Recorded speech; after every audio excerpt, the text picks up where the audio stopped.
Wakey, wakey. It's Monday morning once again. I hope you had a good weekend. Man, our weekends are so important, aren't they? We've got to be able to rejuvenate our batteries. But that's not today's topic. You know, this is a supplement to, I have a leadership certificate program that we do through succeedforlife.com. And I post these for you and also for our many students that are going through the program. We have a membership chat community, and they challenge me every day. Every day there's a question of, what's this? And I'm not understanding that. And that's okay. That's part of the learning process. That's why we're here, right? That's why we're here. So I had a very interesting question/statement by one of my students. And I love this. Don't get me wrong. I really do love this because it challenges and grows me also. As much as I am a coach and a trainer, I learn so much from the people that I coach and train. So the question is this, right? You're in the positive leadership business, really. So at what point does positive leadership intersect toxic positivity? Good point. Toxic positivity has become a buzzword in the world of business right now, where people are, to practice positive leadership, they're like, oh, everything's wonderful, life is marvelous, and it's not. Here is the subtle difference. Subtle difference. Toxic positivity glazes over important issues just to keep things light and happy all the time. And that is totally unrealistic. It is not the real world. As leaders, we are constantly faced with problems and challenges, which we prefer to put in the context of opportunity, right? And the idea here is that we don't get stuck in the problem. When we get stuck, we shut down our ability to think creatively, and we need that creativity to solve complex problems. And remember, as leaders, we do not have to solve these problems alone. As a matter of fact, we are far more effective when we involve the people around us, the people who are being affected by the problem.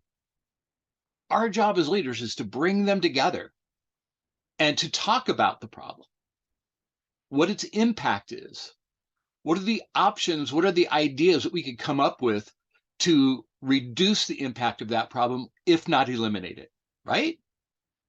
That's not toxic positivity. That's dealing with reality. Now, you can be optimistic. I'm optimistic. I know that we can get through the problems of today because we have gotten through the problems of the past. And the past has thrown us some extremely difficult problems since the pandemic. Yet we were able to be creative and conduct our business in different ways so that we can come out the other side better than we were before. Change is not a problem. Our ability to adapt to change can be. So when I'm talking about positive leadership, I'm talking about a confidence in knowing that you can face and address the challenges that hit you every day. I am no exception. I have problems and challenges in my business as much as I am sure you have challenges and problems in your job also. It's how we approach those problems.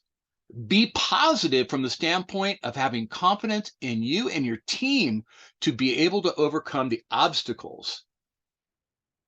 But don't use positivity as a panacea pill, if you will, that is just, oh, if we're just bright and happy all the time, the problems don't matter. No, problems matter. Problems matter when they affect your revenue. Problems matter when they affect your ability to do your job effectively, and take your confidence away. So positive leadership is about facing those challenges head on with the confidence and the optimism that you can overcome them along with your team. Remember, as a leader, we do not go it alone for two reasons. Number one, if we try to do that and be the superpower person, savior of the day, if we don't allow people involvement in the solutions that impact their jobs, then they're going to see it as something you're doing to them instead of something you're doing for them. And there's a lot that they know because they do the job day in and day out that we don't. So we can't assume that we do. Even if we think we do, we need to get people involved in how the solution is created because, again, going back to a previous episode, involvement creates ownership.